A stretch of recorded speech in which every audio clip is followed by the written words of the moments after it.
The first time we visited Mexico City, things were, well, a little weird. Don't get me wrong, we had an incredible trip. We got to explore the otherworldly ancient ruins of Teotihuacan, and we had a great time exploring Mexico City's unique neighborhoods.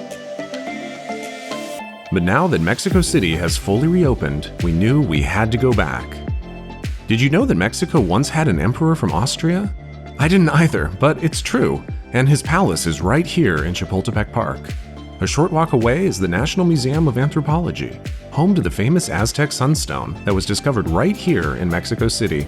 It was found underneath the famous Metropolitan Cathedral, which was built with some rather unusual building materials, including Aztec Skulls. And the Monument to the Revolution has its own crazy story about a dictator who had his political opponent arrested and ignited a 10-year civil war. Learn about all this and more as we revisit Mexico City. We're back at the Drunken Dog. Yay, Drunken Dog! Cheers. One thing we've learned along the way is that you don't have to see everything the first time you visit a place. Believe it or not, you can come back. Our first time in Mexico City, we couldn't have seen everything even if we wanted to, because half the city was still shut down due to COVID. So after things opened back up, we scheduled another trip. And this time we're going to visit everything we couldn't the first time, starting with Chapultepec Castle.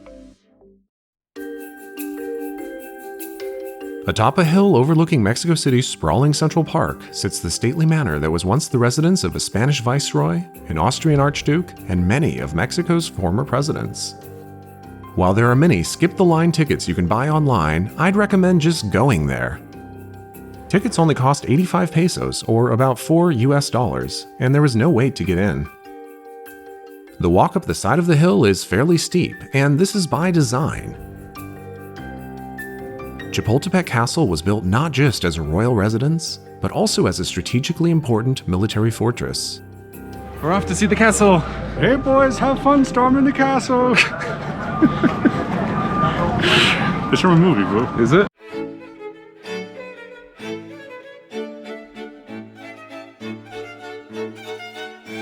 These days, the castle is open to the public. It's been converted into a museum with extensive exhibits on Mexico's past, from the colonial era to the Mexican War of Independence to the Mexican Revolution. But the building itself is the most impressive exhibit on display.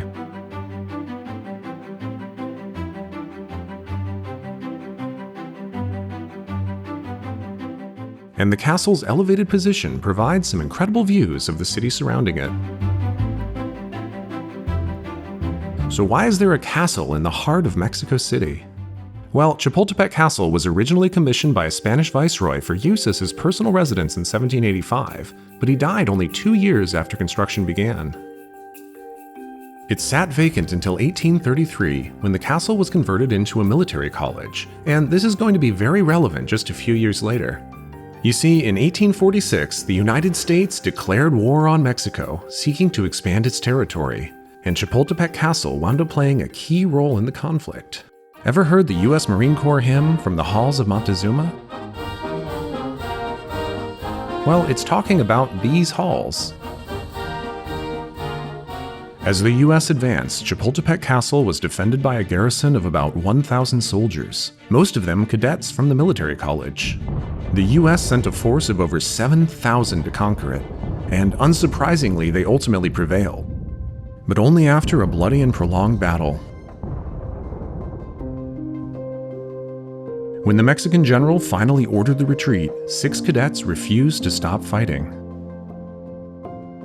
According to legend, the last of these cadets wrapped himself in the Mexican flag and jumped to his death rather than surrender.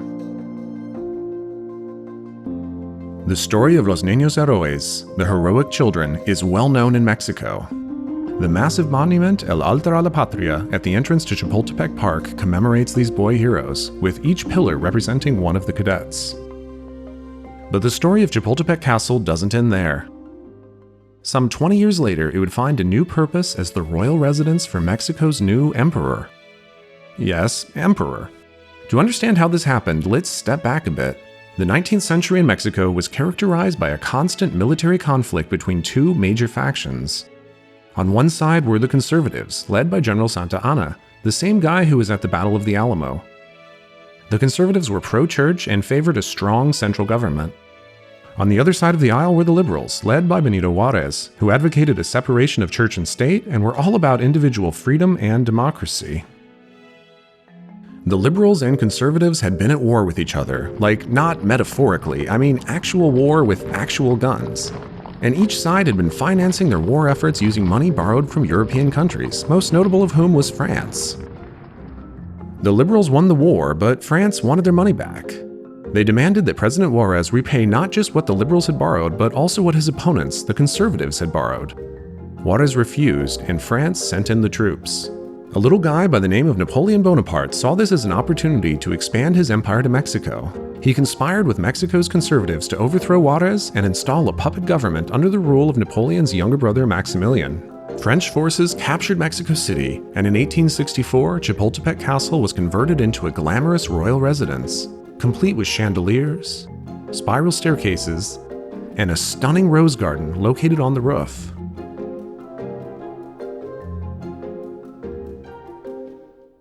Maximilian's carriage arrived at Chapultepec Castle, and he began to rule his new empire. But, as if this wasn't already complicated enough, there was still one more player in the conflict: the United States. In 1865, just 1 year after Maximilian was crowned emperor, the U.S. Civil War came to an end, which matters to this story for a number of reasons. You see, the Confederacy had been sympathetic to the French cause, but the U.S. government was not. Sensing an opportunity, Juárez appealed to the U.S. for their support, and they agreed. They began supplying him with financial and military aid. In December, Secretary of State William H. Seward unequivocally told Napoleon to withdraw his troops from Mexico. Napoleon knew that he could not win a war with the large and battle-tested Union Army, so he reluctantly agreed and committed to an 18-month timeline for withdrawal. Maximilian stayed behind, and in 1867, just 3 years after being crowned emperor, he was captured and executed by a firing squad. Chapultepec Castle has had a wild past, but it all pales in comparison to what we're about to learn at our next destination. About a 20-minute walk from Chapultepec Castle is Mexico's largest museum, the National Museum of Anthropology. On our first attempt to come here, we were shocked to find no line to get in because, well, the museum was closed. But that was certainly not the case today. Much to my surprise, the long line moved extremely fast, and once inside, we discovered that the museum is absolutely enormous. It occupies an area of about 20 acres. Even though the museum receives thousands of visitors every day, it manages to never feel crowded. The central courtyard of the museum sits under the shade of a massive fountain known as El Paraguas, or the umbrella. Surrounding the courtyard are multiple indoor and outdoor exhibits focusing on different civilizations from Mexico's pre-Columbian past. One of these civilizations was the ancient city of Teotihuacan.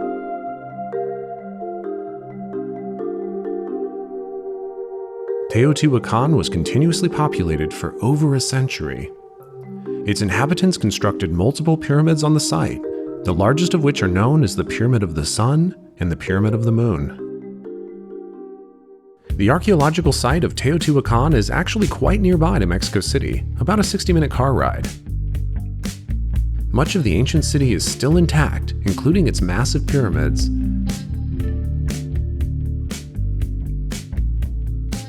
At its zenith, the population of Teotihuacan exceeded 100,000 people, but then they all suddenly vanished. Considerable mystery still surrounds the origins and demise of this massive city.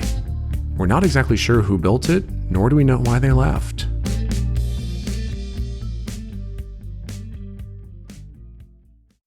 What is known is that about 600 years later, new inhabitants moved in, the Aztecs. And in fact, Teotihuacan is actually an Aztec word. When the Aztecs discovered the site of Teotihuacan, they believed it must be the place where the universe was created. They occupied the city and left behind many relics, including the famous disc of Moclantecutli, which depicts the Aztec god of the dead. The term Aztec refers to many different groups, but one of these was the Mexica. The Mexica founded the city of Tenochtitlan, which would later become modern-day Mexico City. The story goes that the Mexica were searching for a sign from the gods. When they saw an eagle perched upon a cactus in the center of a lake, they knew that this was where they were supposed to build their city. That symbol is immortalized in the Mexican flag. Unfortunately, they wound up building that city in a pretty horrible location. Who builds a city in the middle of a lake? Maybe city planning shouldn't be left up to divine visions. One of the most famous artifacts on display at the Anthropology Museum is the Aztec Sun Stone. This guy weighs 54,000 pounds and has captured the imaginations of the public for centuries. Modern archaeologists now believe that this stone was not really used as a reference calendar, as was once thought. Rather, it was primarily used as a ritual altar for gladiatorial duels. The stone was captured by Spanish Conquistadors when they invaded in the 16th century, and it was buried underground. It was finally discovered in the 1790s in an unexpected place, underneath Mexico City's most famous church.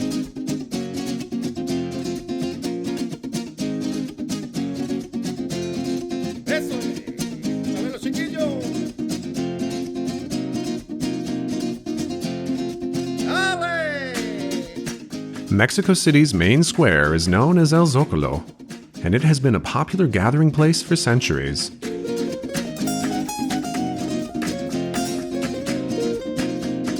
After a lovely brunch at Hotel Zócalo Central, which has some of the best views you can find of this bustling square, we were off to explore the Metropolitan Cathedral. The cathedral was closed the last time we were in town, and we were excited to finally get the chance to explore it. The interior was definitely not what I expected. This building is a complete hodgepodge of different architectural styles, having been built over the span of about 3 centuries. Inside it has smooth walls and arches, which are quite the contrast from the more Gothic facade. The first brick of the cathedral's foundation was laid in 1573 by none other than Hernán Cortés, an extremely controversial conquistador who led the expedition that conquered the Aztec people. The cathedral was conceived as an unambiguous testament to the dominance of Spanish power and the Catholic religion over these new subjects of the crown. It was to be erected in the center of Tenochtitlan to replace an existing temple to the god Quetzalcoatl. Adding insult to injury, the Spaniards didn't import new building materials, but rather they built the cathedral, brick by brick, using stones pillaged from the existing temples of Tenochtitlan. Look closely and you might spot these human skulls which have been incorporated into the facade. These are Aztec skulls, likely victims of human sacrifice. Let's just say there's not really a good side to this story. In their haste to build the cathedral, the Spaniards overlooked one important fact. They were building this massive and extremely heavy monument on top of very soft soil. They never laid a proper foundation, choosing instead to symbolically fill in the ground with captured religious relics, like the Aztec Sun Stone. As a consequence, the church has been gradually sinking into the ground at different rates. It's required centuries of ingenuity, hard work, and innovation to keep this entire structure from crumbling into complete disarray. And yes, this might be a metaphor. Speaking of metaphorical architecture, let's hop over to one of Mexico City's most recognizable landmarks, the Monument to the Revolution.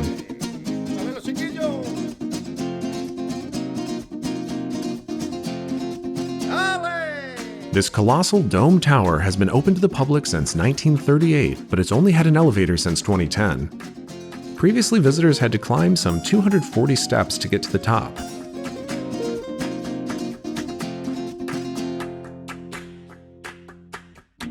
Gotta say, I much prefer the elevator. The views up here are pretty incredible.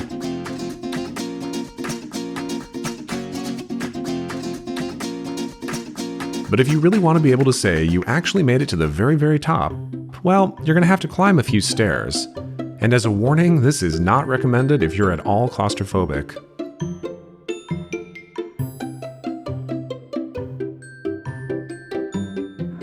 We're on top of the Mirador at the Museum of the History of Mexico. How'd I do? You nailed it.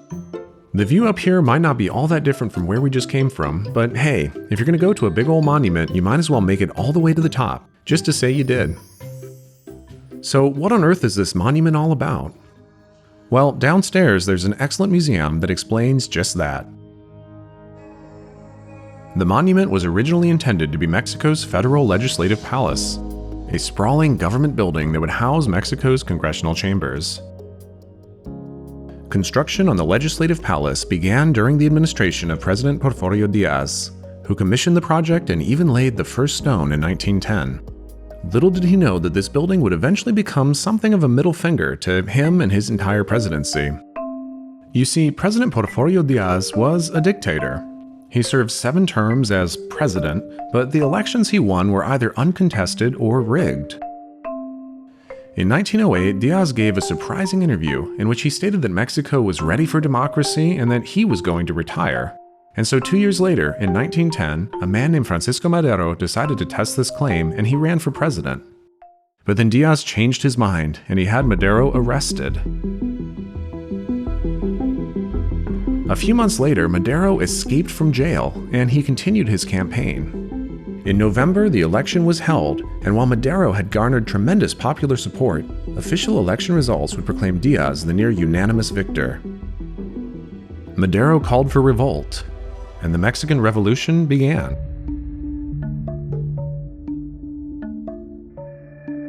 In May of 1911, after many months of warfare, Diaz was finally removed from power, but the conflict was far from over. The next 9 years involved extensive bloodshed as an enormously complex struggle involving multiple different factions played out across Mexico. In 1913, Madero was overthrown and assassinated by General Huerta. And then in 1914, the United States, who opposed Huerta's authoritarian regime, invaded Veracruz. Later that year, Huerta's regime collapsed, and it left in its wake a massive power vacuum. 3 revolutionary leaders, Pancho Villa, Emiliano Zapata, and Venustiano Carranza, all vied for control over their country. In 1917, a new constitution was ratified, which was perhaps the greatest triumph of the Mexican Revolution. It is often considered the first social constitution, insofar as it established labor rights for both men and women and guaranteed free education for all. Shortly after the Constitution was ratified, Carranza was elected president, and he worked to stabilize the country. But he faced resistance. In 1919, Emiliano Zapata was assassinated by government forces, and in 1920, Pancho Villa finally surrendered, marking the end of the revolution. Because of the revolution, construction on Diaz's palace never concluded. Instead, it was decided to convert the central dome into a monument, which finally opened to the public in 1938. So much of Mexico's chaotic and fascinating past is on display here in Mexico City.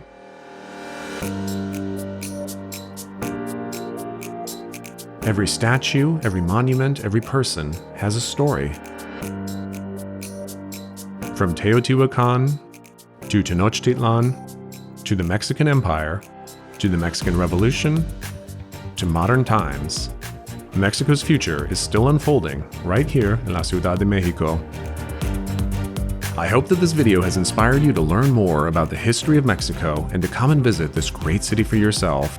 It truly is an extraordinary place with an incredible past. Thanks for watching. If you enjoyed this video, please be sure to give us a like and subscribe to follow all of our upcoming travels.